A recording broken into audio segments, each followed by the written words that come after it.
dans la forêt luxuriante de Pandora se trouve l'arbre maison des Omaticaya, un peuple Nassis vivant sous les branches majestueuses d'un arbre sacré de plusieurs kilomètres de haut. C'est là que Jek Sully arrive pour la première fois, faisant la rencontre du chef du clan. Surprise! Neytiri, la jeune femme qui l'a sauvée, est en réalité la fille du chef. Ce dernier, peu enchanté de voir un humain parmi eux, a bien failli s'en débarrasser. Heureusement, Neytiri a mentionné que l'arbre sacré semblait l'avoir accepté, et le chef, intrigué par les intentions des terriens, a décidé de laisser Jek rester pour apprendre leurs coutumes auprès de Neytiri. Jek, curieux et motivé, s'immerge dans la culture Nassis. Neytiri lui enseigne tout, apprivoiser les chevaux à 6 pattes, comprendre la faune locale et même observer le monde avec les yeux d'un Nassis. Peu à peu, Jek progresse et parvient même à abattre un cerf de Pandora d'une flèche. Mais le défi ultime l'attend, apprivoiser une Ikran, une créature volante majestueuse. Avec courage et un peu de maladresse, il parvient à dompter l'animal après une lutte spectaculaire. Jek devient alors un vrai chasseur Nassis et, au fil du temps, développe une complicité particulière avec Neytiri. Lorsqu'il survole les paysages incroyables de Pandora, leur lien devient évident. Jek tombe sous le charme de cette vie et oublie peu à peu celle qu'il menait sur Terre. Le chef, voyant ses efforts, organise une cérémonie pour l'accueillir officiellement parmi les siens. Neytiri, elle, lui fait découvrir le lieu sacré des Nassis et lui avoue ses sentiments. Jek, sans hésitation, choisit Neytiri comme compagne, et tous deux s'unissent dans un moment d'amour et de tendresse, mais cette bulle de bonheur éclate lorsque des machines humaines gigantesques commencent à menacer leur territoire. Jek tente de les arrêter, mais les soldats terriens n'hésitent pas à répondre par la violence. Malgré les avertissements de Jek et Gress, les humains lancent une attaque dévastatrice, détruisant l'arbre maison sacré.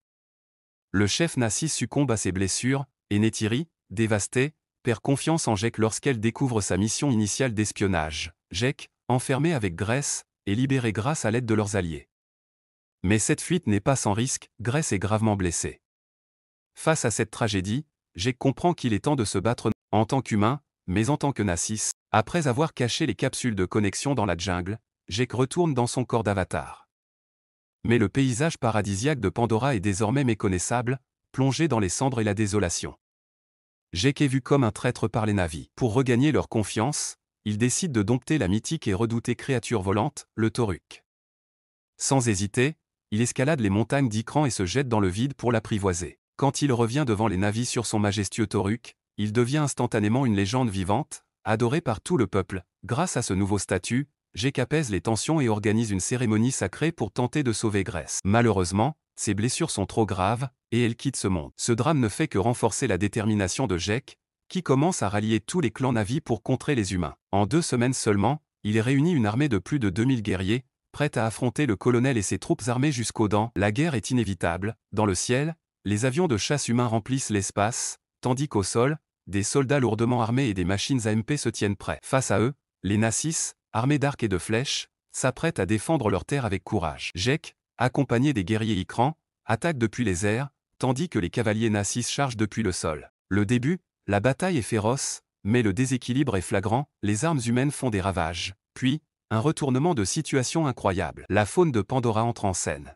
Des troupeaux massifs de sturmbistes déferlent, ignorant les balles, tandis que des banshees plongent du ciel. Même les Viperwolves rejoignent la bataille, et leur chef devient la monture de Neytiri. On dirait que Pandora elle-même se lève pour protéger ses habitants. Les sturmbistes, incroyablement résistent. Alors que le colonel s'apprête à larguer des centaines de tonnes d'explosifs, Jek, chevauchant son Toruk majestueux, intervient héroïquement. 2 grenades bien placées font pencher le vaisseau principal, et les explosifs tombent à l'intérieur, entraînant une explosion spectaculaire. Le colonel saute à temps dans son appareil de secours, mais il repère immédiatement la capsule où repose le vrai corps de Jek. Il tente de l'attaquer, mais Neytiri, à dos de Viperwolf, arrive pour le stopper. Ce duel final est épique, le colonel, puissant et protégé par son armure, semble avoir l'avantage. Bien que le Thanator de Neytiri soit agile et parvienne à désarmer Karich, il ne fait pas le poids face à lui. Neytiri finit sous le poids du corps sans vie de son compagnon animal. Karich, croyant avoir gagné, tente de l'achever, mais c'est alors que Jek arrive en courant. Un combat épique éclate entre eux. Jek, vif et rusé,